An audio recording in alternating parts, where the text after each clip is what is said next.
This afternoon, by the grace of God, I want to speak on the message. I am a victor. Amen. Can you speak to your neighbor? Say, I am a victor. I am a victor. Say it like you mean it. I am a victor. I am a victor. A victor is someone that has fought many battles. Are you getting what I'm saying? A victor is that man that has fought and defeated victims in battles. A victor is a man that has combated with the enemies and emerged successful. In where we took our reading from, in the book of 1 Samuel chapter 10, from verses 1 to 2, verses 8, 9, and verses 18 to 19, he said, David stepped out and went to go and fight in battle. He said, before he came forth, he said, the enemy arose. He said, they took his wives, they took his children, they took the men, their women, and left. This is somebody that went to fight for his nation, only to return. What would have given him joy? What would have given him happiness? What would have given him comfort in the midst of adversities and opposition was to discover that those things were taken from him. And David fought and won in the battle that way. He knew that the enemy came to invade Ziklag. He did not rush back to attack the enemy, building on his strength and his capability. He ran on his knees and he began to inquire from God, should I go against this enemy, Lord, or should I stay? You see, most of the problems some of us have in life today is when we decide to take decision on our own, when we decide to fight the enemies on our strength, when we decide to take justice on our strength. But this man knew that he has what it takes in terms of physical outlook, armies and skills to fight these enemies. But he went to his knees and said, Lord, should I go and attack the enemies? The Lord said, go, attack them, and without fear, recover. I want you to understand that what will make you to emerge a victor instead of victim in life is when you seek God in the midst of your storms. It's when you cry to God in the midst of your opposition. It's when you run and say, come boldly, Hebrews 4 verses 10, under the throne of grace, where we find help and needs to in times of need. You understand that for you to be a victor, you must connect to the connector. Just as this electricity cannot work, cannot be radiated upon this congregation without the switching on of the switch. That's how it is. For you to become relevant in the journey of life, you must connect to the source of your existence, which is the God Almighty. Is somebody getting what I'm saying? Yes, sir. He said, go, overtake, and without fear, recover all. The thing is this, what's making you to walk majestically, with confidence, with audacity, and with power, is when you know the voice you are listening to. He went with confidence because he was convinced that God has spoken to me. Thank you, Holy Spirit. Mando Sidiki Pranashta.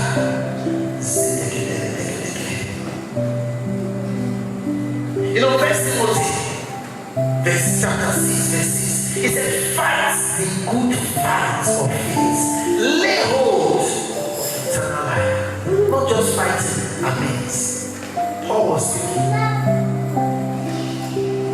1 Corinthians 12:26. It said, I beg for sorrow, not aimlessly. So fight I, not as though we shall the walls of beating the air. It said, I press towards the mark of the prize of the higher calling of God. In other words, when you want to become a victor, see yourself as a conqueror, see yourself as a success, see yourself as a champion. Don't let the situation dictate your destination. Did somebody get that? When you allow your situation to dictate your destination, there cannot be successful achievements. So you have to close your eyes and walk through. You know, Psalm 23 verse 4. He said, when I walk through the valley of the shadow of death, I shall fear no evil. For what? Because thou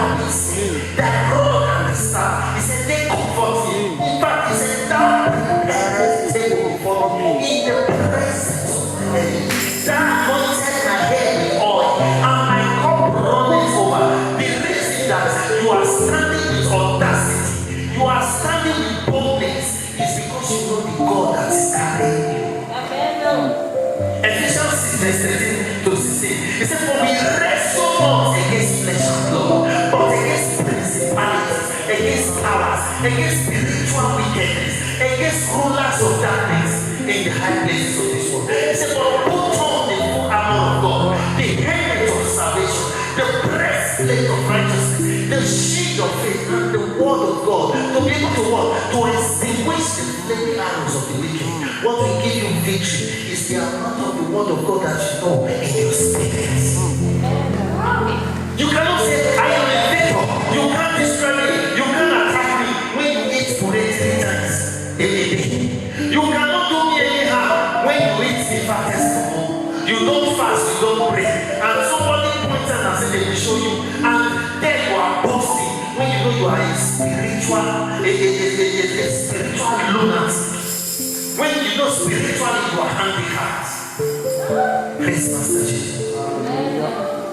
2 Corinthians 3:4. He said, for the weapon of our warfare are not carnal. He said, they are mighty through Christ in the pulling down of strongholds. Verse 5. He said, casting down imaginations and everything that is so itself above the knowledge of God.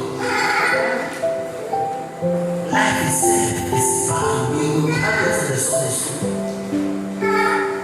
Victors always see themselves as successful. You know, verse 2:9. Can you read? I love what the scripture says. It says, for ye are royal priesthood, a peculiar nation, a peculiar people, a holy nation that was set forth.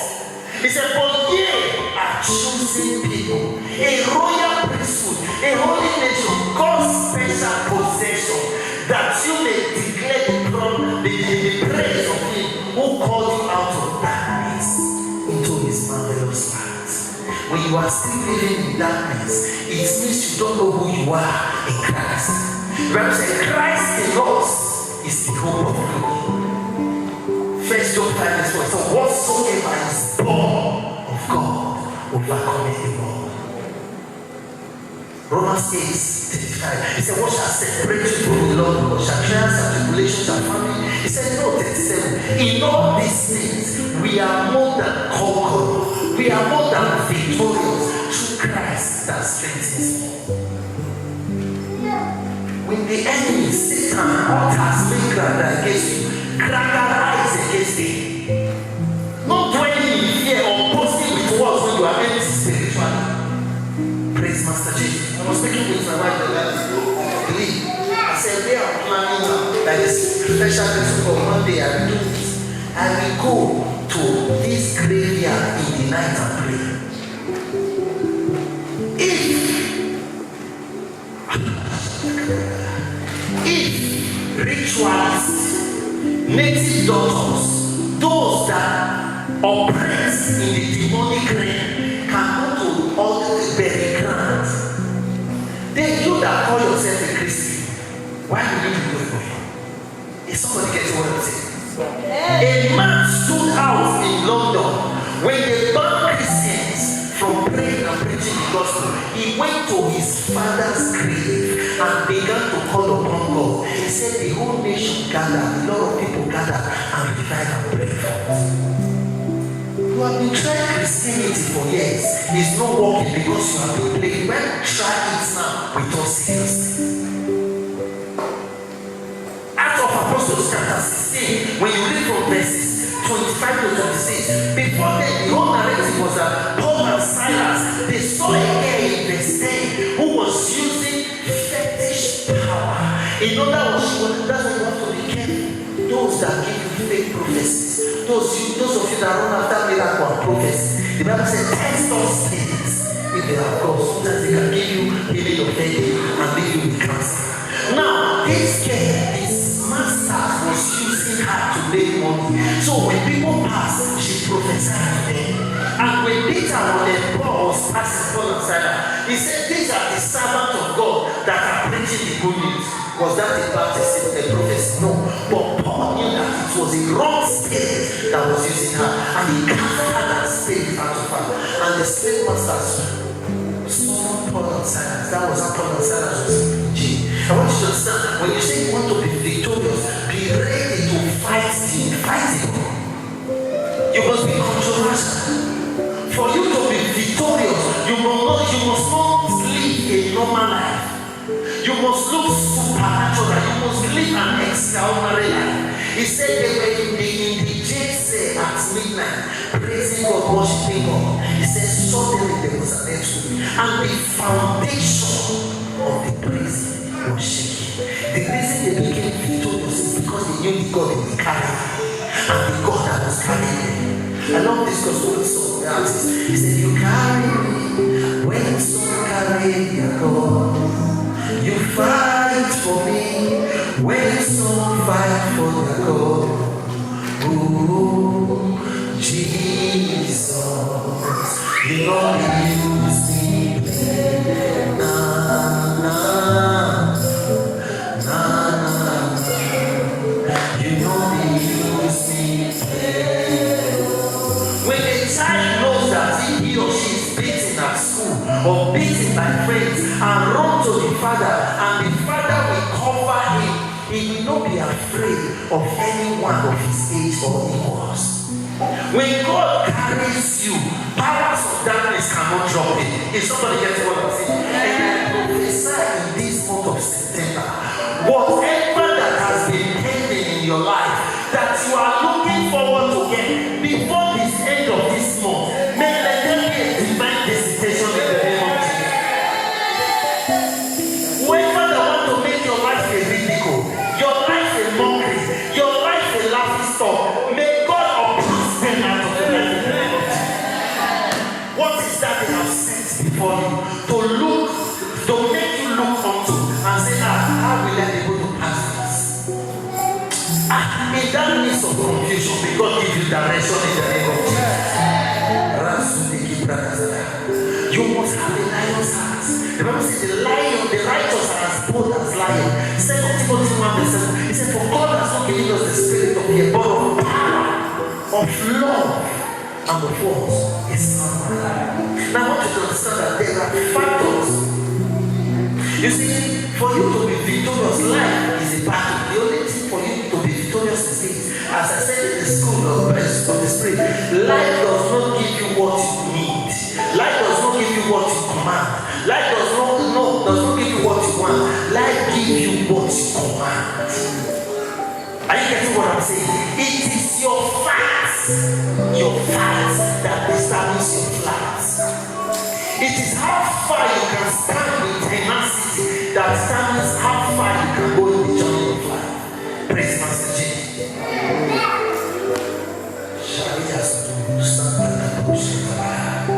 Thank you, Holy Spirit. Jesus.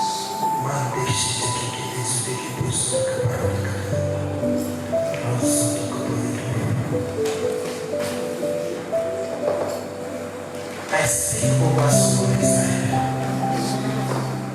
The government will not take your documents. Amen. Whoever had documents before that the government are looking for people to take their documents, after this day I interrupt that process. Amen. Amen. Strange woman will not scatter your marriage. Amen. I said strange woman will not scatter your home. Amen. Your marriage will not be ridiculed. Amen. In the mighty name of Jesus. Amen. Thank you, Holy Spirit. Now, I want to speak on things that make you victorious. Like, what are the things that make you to be victorious? Like, number one is deploy strategy. Is somebody else what I'm saying? Joshua 6, can you go to verses 3 to 5? You have to deploy strategy. In other words, you have to know how to do the right thing, the right plan, and the right step to take, and the right approach so that you become victorious. It says, march around the city once with all the arms of men. Now, this is what happened. The Lord showed Joshua strategy on how Joshua will be able to approach the end in the wall of Jericho. He said, just go, imagine Joshua prayed unto God because this is the key. Go around this first, the second, the third, the fourth, the sixth day. On the seventh day, go around 7 times and play the singer, the instrument of music, and the wall will fall down fast. See, the reason your life is manipulated, the reason people confuse you, so-called friends, is because you yourself you don't have a destination. Are we on the same place? When you have a destination, you cannot be distracted. Everybody that does not have a place he or she is going to life can end up in the Did you get what I'm saying? Yes, sir. And there is no vehicle in life that is going to anywhere. So you must deploy strategy on how you can be able to approach the snares of the wicked. Because the Bible says in Psalm 124, verse 7, it said, as the bird escaped, it said, our soul have escaped. It said, as the bird escaped from the snares of the fowler, the snare is broken, so have we escaped. What is that trying to make us understand? Are you listening there? Psalm 124, verse 7. Now, it said, as the bird escaped from the snares of the fowler, I'm telling you strategy.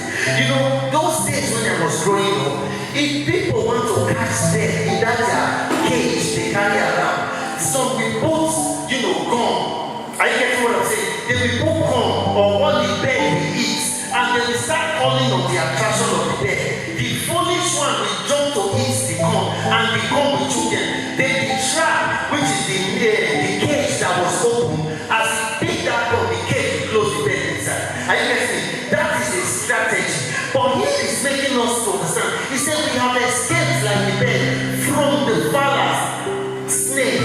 What does that mean? He said the snake escaped from the fowler. Meaning the birds that have divine intelligence will not be able to fall into that trap. Will not be able to fall into the snake that the enemy has laid. So what will make you a victor is divine wisdom and strategy. Praise Master Jesus.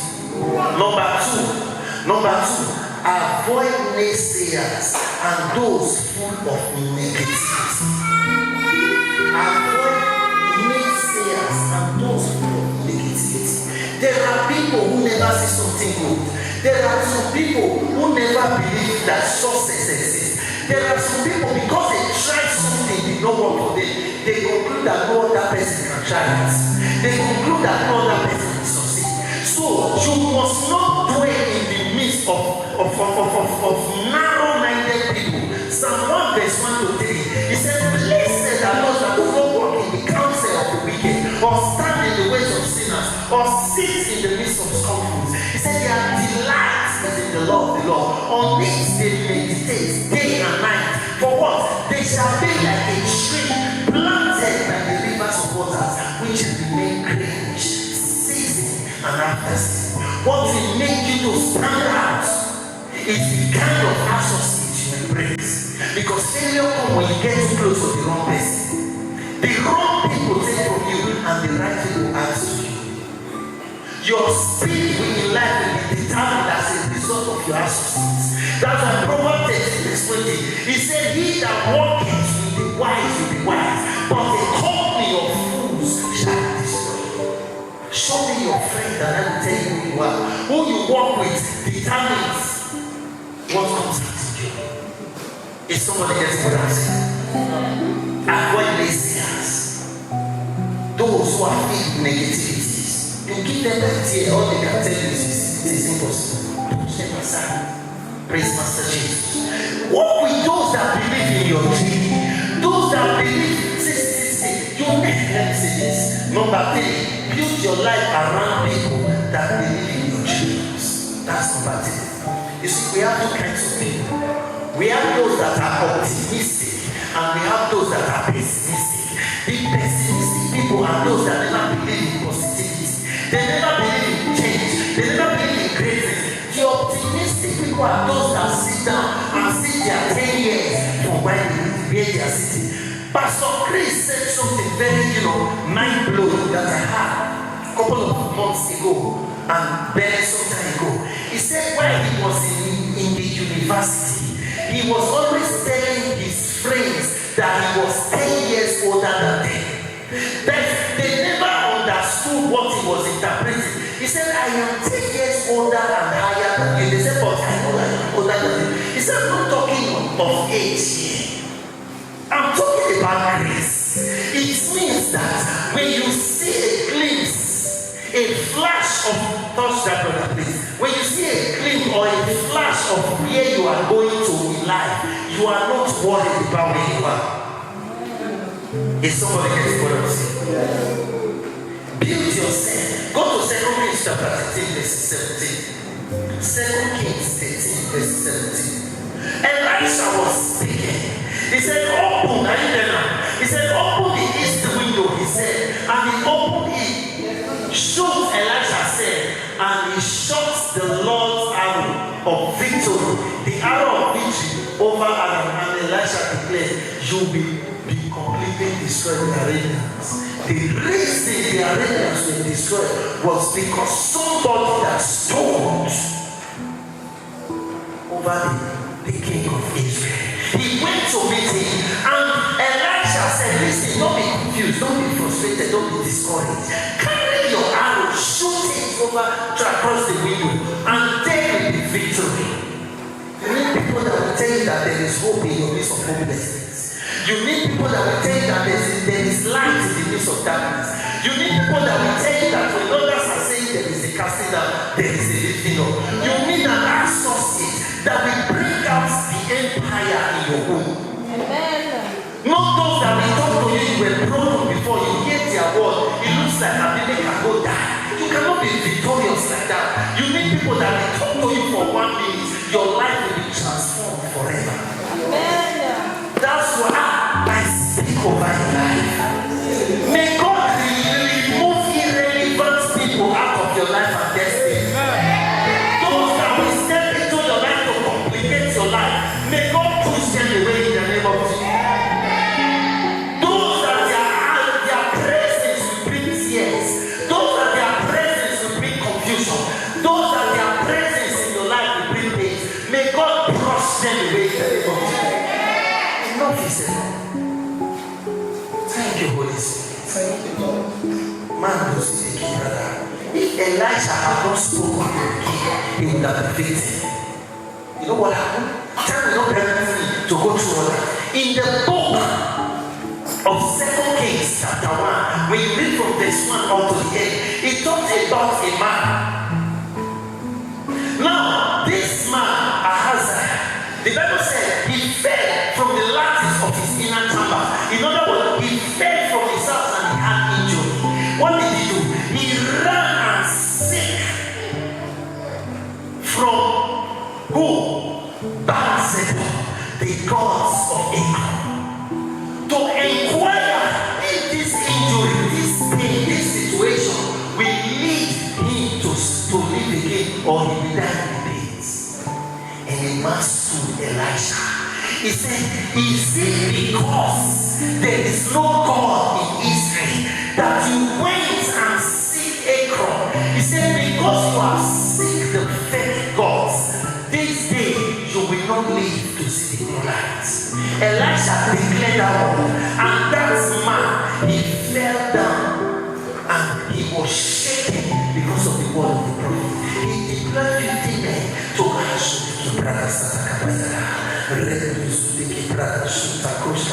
What God has placed in your hand, the enemy is not taking it in the name of Jesus. The enemy is not taking it in the name of Jesus. The government will not take it. In the mighty name of Jesus.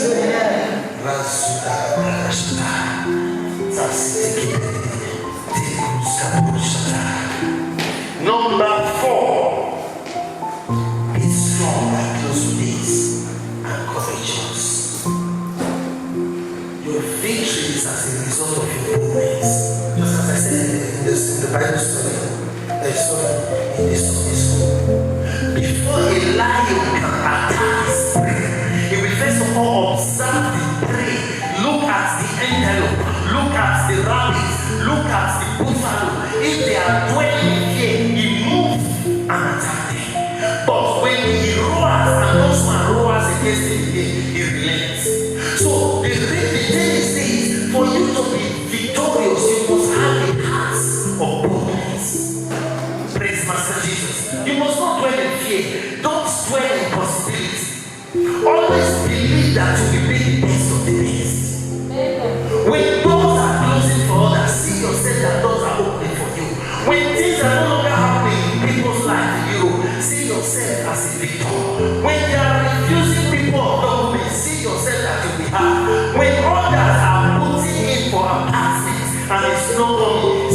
that your case is different. Speak to your neighbor, say my case is different. You say it like me, say my case is different.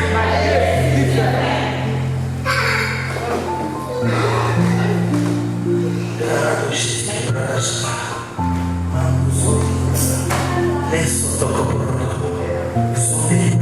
Go back to that verse. That is Deuteronomy 20 verse 4. As I hand up there.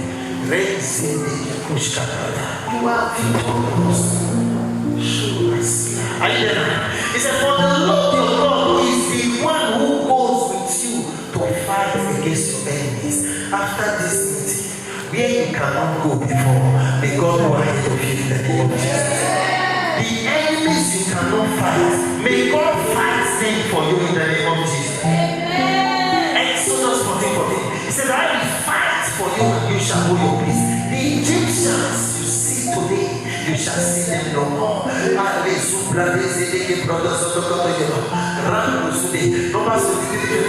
said, no enchantment over Jacob, no divination over Israel. Whatever they are deployed for your limitation, it will backfire and turn around for your limitation. In the mighty name of Jesus. And I speak over your life. Remember, I speak over your life. In this month of September, September is the 9th month of the year. Rise on your feet, please. And 9 represents fruitfulness. It is the 9th month that a woman will conceive and bear children. I pray over your life. In this month of September, there shall be fruitfulness on all sides in the name of Jesus. 9 represents deliverance from pains and labor. Every pain you have gone through, every labor you have gone through, after this meeting, it shall turn around to be your gain. It shall turn around to be your laughter. In the mighty name of Jesus. September is the month of laughter. Because when a woman put to bed, she forgets her labor pains and her tears. In month of September, which is the month of laughter, that is why a particular woman in the book of Genesis chapter 21 verse 6, he said, for the Lord, as Sarah was speaking, the Lord has caused me to laugh. May you all come and laugh with me. Oh, that's what somebody. Whoever that said you will not share laughter again, may your tears return to be their tears. In the mighty name of Jesus. May your sorrow return to be their sorrow. In the mighty name of Jesus.